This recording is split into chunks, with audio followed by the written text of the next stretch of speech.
Hello friends, हमने बहुत सारे केसेस में देखा है लास्ट ईयर फाइनेंशियल ईयर 24-25 के अंदर टीडीएस रिटर्न्स के अंदर डिमांड जनरेट हुई है और उसमें मेजरली डिमांड जनरेट हुई है due to non linking of Aadhaar card और पैन कार्ड। इसकी वजह से सब परेशान हैं।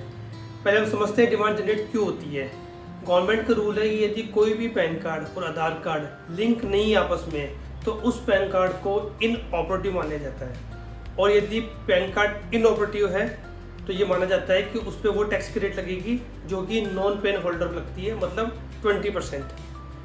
इसका मतलब जिसका भी पैन कार्ड और आधार कार्ड लिंक नहीं है उसके ऊपर आपको 20% से टीडीएस काटना था। फॉर एग्जांपल, यदि आपने किसी को 1 लाख रुपए कमीशन दिया और उसका पैन कार्ड और आधार कार्ड लिंक नहीं है, आपने उसके ऊपर 2% टीडीएस काटा 2000 रुपये, but as per government rules उसके ऊपर आपको 20% टीडीएस काटना चाहिए था। आपने 2% 2000 रुपये जमा करा दिया तो डिफरेंस 18,000 रुपये की गवर्नमेंट विद इंटरेस्ट डिमांड निकाल देती है। ऐसे बहुत सारे केसेस के अंदर डिमांड निकली हुई है। लास्ट ईयर अप्रैल 2024 के अंदर इसका एक रिलैक्सेशन दिया था गवर्नमेंट ने, एक सर्कुलर निकाला था और पुराने सारे केसेस को ख़त्म किया था। सेम पैटर्न पे गवर्नमेंट ने इस बार भी एक रिलैक्सेशन दिया है। 21 जुलाई को एक सर्कुलर इशू किया है नंबर 09/2025। उसमें 2 बातें मेंशन करी है। पहला उसमें ये लिखा है 1 अप्रैल 2024 से लेकर के 31 जुलाई 2025, मतलब 16 महीने। अप्रैल 2024 से 31 जुलाई 2025, इस 16 महीने में आपने किसी को पेमेंट किया है और उस पर टीडीएस काटा है, यदि वो अपना पैन आधार की लिंकिंग 30 सितंबर 2025 तक, इसमें भी 2 महीने बाकी है, यदि वो अपने पैन आधार की लिंकिंग 30 सितंबर 2025 तक करवा लेते हैं तो आपकी डिमांड 0 हो जाएगी। एक बात तो ये। सेकंड थिंग, ये बात हो गई 31 जुलाई तक की बात।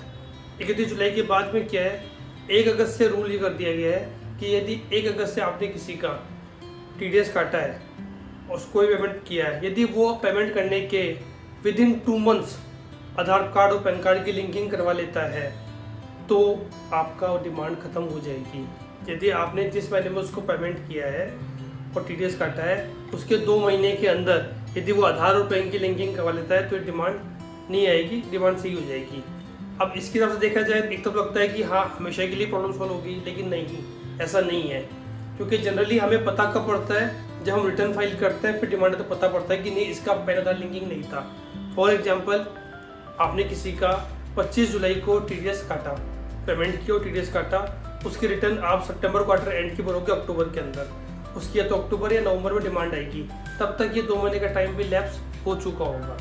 इसलिए पेमेंट करते टाइम ही आपको ये क्रॉस चेक करना पड़ेगा कि उसका पैन आधार लिंकिंग है या नहीं, अदरवाइज ये डिमांड आगे रह सकती है। Government last year election they चुकी है, इस साल भी दे रही है, आगे देगी या नहीं देगी, इसलिए इंश्योर करें कि सभी जो भी आपके वेंडर्स हैं जिनका आप टीडीएस काट रहे हो उसका पैन आधार लिंकिंग है।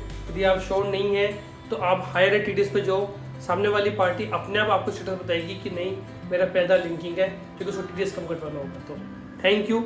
ऐसे ही हमारे वीडियो को लाइक करते रहिए और आगे की जानकारी के लिए हमारे चैनल को सब्सक्राइब करें। Thank you.